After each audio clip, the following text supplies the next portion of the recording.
Hello and good evening, everyone. I'm Josh. And I'm Kristen. Welcome to the Nightly on Hatch, where sleepyhead is the highest compliment. You know, thank you, because I do feel like sleepyhead is a core quality of my personality.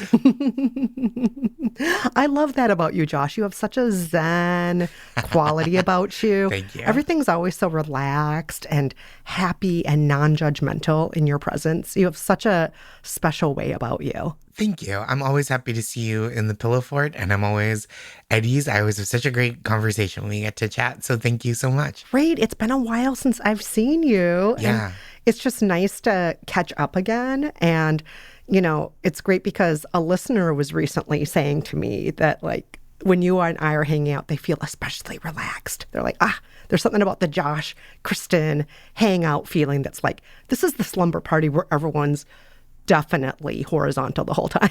That's right. We're making sleepy magic. We definitely are. Absolutely.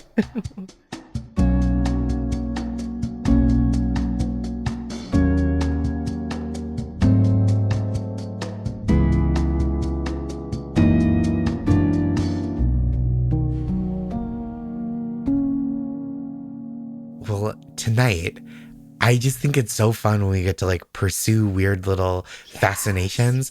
And so the thing that popped into my mind recently, I was at a party where someone shouted out a great animal fact. And this is what they said. I didn't verify if it's true. This is a problem I have when I hear a fact that is like no stakes, but I love the sound of it. I'm like, well, I'm going to file that away in my head as if it's true without verifying. And I think the one that someone told me recently is that all racehorses, their birthday is January 1st. What? Why is that? I think like too many horse birthdays to remember. And you just need to know if a horse is like 3 or 5. You know what I mean? Oh, but what if you are born on, I don't know. I guess maybe it doesn't matter to a horse, but I was going to say, you know, there's a big difference between January 1st and like July 15th. Totally. That seems like a big difference to me. This is something I learned and will never be investigating further. Like think about a dog. In dog years, it's 7 years for every 1 human year, right? And so for a horse, if horses are like dogs, that means like we're 3.5 years off with that horse's age. That's right, for the middle of the year versus. But I guess like how much difference does that make? Even though it's more horse years, it's like, what's the difference between a 15-year-old horse and an 18-year-old horse? Like, they're not taking a driving test. They're not voting. I suppose. Yeah. We aren't trying to keep them from buying cigarettes at that age. Yeah. I'll tell you what, horse of any age wants to smoke, I'm going to let it. But that's a me problem. I just think it would look funny. Yeah. I don't even know how that would work. They don't have opposable thumbs, so it'd be kind of hard to hold the cigarette. They would need a lot of help. Honestly, even if the horse is breathing in and out, if you get a horse smoking a cigarette, that's more a person's doing than the horse. Yeah, absolutely. That's who lit the cigarette, who procured the cigarette. Horses, if you're listening, horses probably shouldn't smoke. You probably shouldn't let a horse smoke. No, please don't do that. Please don't do that. Don't do it. As funny as it might look. Yes, absolutely. Oh my gosh. I am so fascinated with this birthday thing with horses because did you know that the sovereign of England also has one birthday that's always acknowledged as the same day every year, regardless of when the sovereign's birthday is? So like Queen Elizabeth and King Charles. The old King George, all of them had the same birthday that is acknowledged by the citizenry. I didn't know about this. Yeah. And the birthday is a ceremonial event called Trooping the Color. And it happens every summer. And there's parades, there's horses, obviously, because, you know, those royals, they love their horses. They love their horses. There's like a fly past of military planes and jets and whatnot. And it's very much like racehorses. Like, this is your birthday no matter what. Doesn't matter if you were born in the 1700s or the 2000s. If you are the monarch, that is it. Yeah. Do you think that they also celebrate on the day they were born, or is that like gauche? Is that like double dipping on birthdays? I'm just going to say it. As somebody who's a royal watcher, I don't think they're afraid to party. That's fair. I think these are people who will party at the drop of a hat for any reason at all. They're always throwing parties and saying it's a charity banquet or it's to raise awareness about this. And it's like, Sure. you're just getting dressed up and having fun. You're drinking champagne and dancing. Come on, let's be real. That's what you're doing. Right. This isn't like for the good of the nation or whatever. Yeah. So I totally think that privately they go to one of their castles with some of their closest friends and they're like, this is our birthday party for us. Right. Trooping the colors, the birthday party that the nation has to bow down to. But just between us and the 300 of you in this room, this is just my little birthday party. Yeah, we're going to do some karaoke. We're going to go bowling. Oh, You yeah. know, classic birthday things. Yeah, there's going to be a dance off at a certain point. That's right. Could totally see Queen Elizabeth when she was alive doing like a windmill or a robot. Yeah. I love, Queen Elizabeth doing the worm. That feels like, it's one of those things where I'm like, if I was the kind of person that was really into AI, I would ask it to show me that. Queen Elizabeth doing the worm. You know who would be doing it with her? It would be Harry. Is that his personality? Harry is totally like a goofball and he loves dancing. And he and Queen Elizabeth, when she was alive, they used to have a very jokey sort of relationship where they would, tell a lot of jokes and goof around with each other a lot. Oh, that's sweet. So yeah, I could totally see the two of them doing a dance off where she does the worm and he does like, some sort of head spin or something and they go back and forth. Yeah. Oh my gosh. I think he's probably got it all over her in terms of competitive dancing for the last several years of her life. What was it, Harry who was popping up at like sporting events? He and Meghan Markle are married, correct? Yes, they're at things like the World Series game. They're at like Beyonce concerts. They're always out and about doing stuff. Yeah. Yeah. That's so interesting. Because that kind of feels like what their job is mostly now, right? Yeah. They're like, oh, we're going to show up. We're going to appear at Brat Summer. Yes. They do that. I mean, they have charity work and they have their media ventures and stuff too. But, yeah, in a certain way, their job is kind of what it's always been, even when Harry was still over in the UK. Their job is kind of to be celebrities, right? Mm-hmm. Yeah. Which is like, it's such a funny to be born and then to be like, you're going to be famous. Yes. It's a weird thing. Very few people are born with the explicit purpose of being famous, but that's what royals are. It's like, this is your purpose. You're born to be well known from the time you are in utero. Everybody will know who you are. Right. Like even when someone in the royal family gets pregnant, it's like already such a big deal starting there. They're already making charts about the line of succession. They're already making like coats of arms and doing all of that at that point. Yeah. Well, you better be born in the summer because otherwise your birthday is going to get all messed up. Yes, that too. Amazing. Well, the other animal thing I was thinking about was egg-laying mammals. Yes. I love a fascinating animal fact. And I guess egg-laying mammals, I'm looking in the Pillowfort Encyclopedia, the overarching category that they fit into, they're called monotremes, which I had forgotten. Yeah. And they're the group of living mammals that lay eggs instead of bearing live young. And there are 5 current monotreme species. Ooh. It's the platypus. Oh, of course. Obviously. Love that platypus. Kind of looks like a duck, kind of is poisonous like a venomous creature, kind of furry, like an adorable cuddle monster, and lays eggs. Yeah. I mean, you don't want to cuddle a venomous animal, but... You don't, but they look like they would be a fun hang. Yeah, absolutely. There's some freaky little guys. And then the other 4 species are 4 different kinds of echidnas. Oh. Do you know an echidna? It's a spiny anteater, is I think how it's described. And it looks almost like a kiwi, the bird. And they're quill covered. It's like a little porcupine that lays eggs. My gosh. And hold on, are they all venomous? Oh, this is a good question, and I will look it up.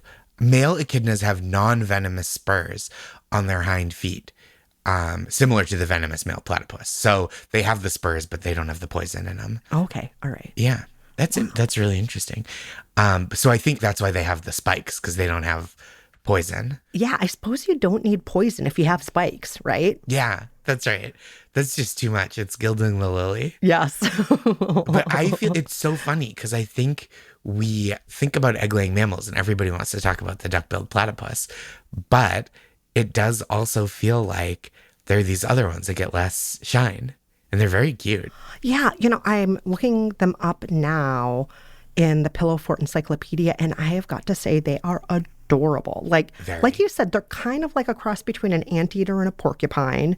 They do look cute as the dickens. Yeah. And I love that, like the platypus, they nurse their young, they make milk and so on. So it's kind of this confusing Yeah. animal that it looks like something that is one way, but then it does things like lay eggs. And they're all indigenous to Australia and New Guinea. Oh, All the species, which is it both makes sense, right? Where you're like, oh, sure, I could see how evolution would bring us in that direction of these kind of animals that share similar traits living in the similar places. But I'm also like, but why? okay. So, as you know, Josh, my husband is from New Zealand. Yes. And what they say in New Zealand is everything in Australia is designed to kill you. And everything in New Zealand is designed to not survive. So in New Zealand, like so many of the birds are flightless. You already mentioned the kiwi, obviously. They have other birds like the weka, which looks like a football with legs and it waddles around. fun. And then they just have all these penguin species, and everybody is so cute, but they can't get away from you. And their legs are really short, so they can't move very fast. And Oh my so they have gosh. all of these adorable animals that you're not supposed to pick up and hug, but I want to pick up all of them and hug them, and they can't get away from me. But I'm not going to, don't worry. I won't pick you up. They're so cute. Meanwhile, Australia, everything's designed that if you try to pick it up, you'll be spiked with the porcupine spines, or you'll be hit with that venom that we mentioned earlier, or you'll be kicked in the face like by a kangaroo. Everything in Australia wants to kill you, even if it's cute. It's going to hurt you. And Trying to fight you off. yeah, and New Zealand's exactly the opposite. It's just like, I'm cute and I can't do anything to stop it. I know you love me. Also, is what I'm seeing is all the modern living monotremes are in Australia and New Guinea, but fossils have been found in South America and Antarctica. So it's possible that this is like either they had evolved there as well and have died out, or that this was like, I don't know, is that a Pangea type thing of like they were there and then didn't reproduce at a fast enough rate to survive to the modern day? Oh, maybe. I find it interesting because different plates do have certain similar things that exist on certain plates, right? And so if the plate that Australia's on happened to be the same plate as, where these other creatures similar to a platypus were, then maybe it's just part of that. Because I can say this, I know that New Zealand is not on the same plate as Australia, which would make sense why their animals are so different. Yeah. Oh, that's so fascinating that it's so like geographically close comparatively, but because of tectonics, then it's like there's different stuff happening. Oh, yeah. Yeah. That's fascinating. That makes so much sense. Yeah. I mean, I think about that with a lot of things in the world where it's like, India and the rest of Asia. It's like India's kind of its own thing. And that's partly because like India wasn't always part of Asia. Right. Right. Oh, that's fascinating. Oh, hold on. I have to back up something. So Australia and New Zealand are not technically on separate tectonic plates, but New Zealand is on the boundary. So it's not Got it. quite on the main part of where the Australia plate is. It's more on the ridge, if that makes sense. Got it. So even though they're relatively close together, but like historically, maybe they were not. Yes, exactly. Got it. Exactly. Interesting. So it makes sense then that they would have different animals evolve in each one. One, it's like, Yeah. this is fully this tectonic plate, and this is the ridge where two plates are meeting. So different things happening. Yeah. Yeah. Oh, cool. Okay. I'm also hearing from inside the pillow fort that there is another great unfortunate bird in New Zealand called the kakapo, which is like a big parrot, and it is endemic to New Zealand. As you mentioned, they have these flightless birds, and it's the only flightless parrot. The name is spelled Kakapo, and it is like a parrot that can't fly, and they call it the owl parrot or the owl-faced parrot, and I don't see a ton of owl in that face. I'm looking at a picture of one right now. They have a very large beak as far as like not sticking out far, but like a long beak, if that makes sense, on the face. It seems to take up a lot of room on the bird face. A lot of real estate on that face. Yes. And it's the heaviest parrot in the world, which makes sense why it can't fly. Oh, that makes sense. Wow. Yeah. And yeah, a lot of those New Zealand birds, they sometimes have either very little wings or no wings at all, really. So, and of course, if they don't really have predators, they don't really need wings, because for a long time, New Zealand just didn't have predators. So just, if you're a bird, just walk around, just be a parrot and take a walk. That's nice. Less pressure. Yeah. I'm just going to go on a walk. I'm a bird. I think that's so nice. Sometimes, though, when you're in a city and you see the flying birds just sitting around, it's like, come on, guy. We all have our place in this landscape, and you got to do it. You got to get up in the air. Also, if I was able to fly, I would do it so often. I have flying dreams a lot, and I love flying in my dreams. If I could fly in real life, I'd definitely be a bird that's just like, I'm not sitting on your picnic table giving you a hard time. I'm flying. It seems so fun. And it seems like, it's funny to say that it seems easy, because obviously I can't do it, but it seems like if you are a bird, it is a fairly frictionless way of getting through the world. Whereas, like, think about like the fastest, obviously there are birds like emus and ostriches that can run pretty fast, but like, what's the fastest you've ever seen a pigeon get across the ground? Those are slowpokes. Yeah, they don't walk very fast at all. Not at all. But when they're flying, they soar. It's beautiful. Yeah. I'm sorry to have taken up so much time with my rabbit hole, which was really, well, monotreme is from the Greek for mono, one, treme, hole. So one hole. And we spent the whole time in a monotreme. I loved that. I mean, give me animal facts any day. I'm into them. I'm just fascinated with animals, with how different we all are. It's like we're all walking around this earth, or in some cases flying, and living our lives, eating our food, taking our naps. But we all look different and function differently. And I find animals so fascinating. Yeah, it's pretty amazing. Like, how are we all animals, but we're so different? We're so different. And we're all like alive on this planet with all these different land features and weather patterns. It's like, this is a very like, it sounds like a very stoned thought, but it is something that I just like, when you really think about it, when you're like, wow, we're on a planet with a platypus and a tiger, and they both just exist at the same time. That's ridiculous. It's wild. It's wild. And also, I just sometimes wonder, what do animals think of humans when they see us? Like, they probably think we're very unattractive, because I'll just say it. We aren't as cute as a platypus. We're not as cute as a kakapo. All these other animals are colorful or soft or huggable looking. And I think humans, I love humans. We're great. But are we as cute as a koala bear? No, we're not as cute as that. We're just not. Our plumage is much lower in range of color. Yeah. But we do our best, I think. We do. We decorate ourselves. Right. I've got my pink flannel shirt on today. I'm doing the best I can. Yeah. You do great. But all this talk about all different kinds of species is making me feel the need to hibernate. I'm getting pretty sleepy. I think I'm going to turn in.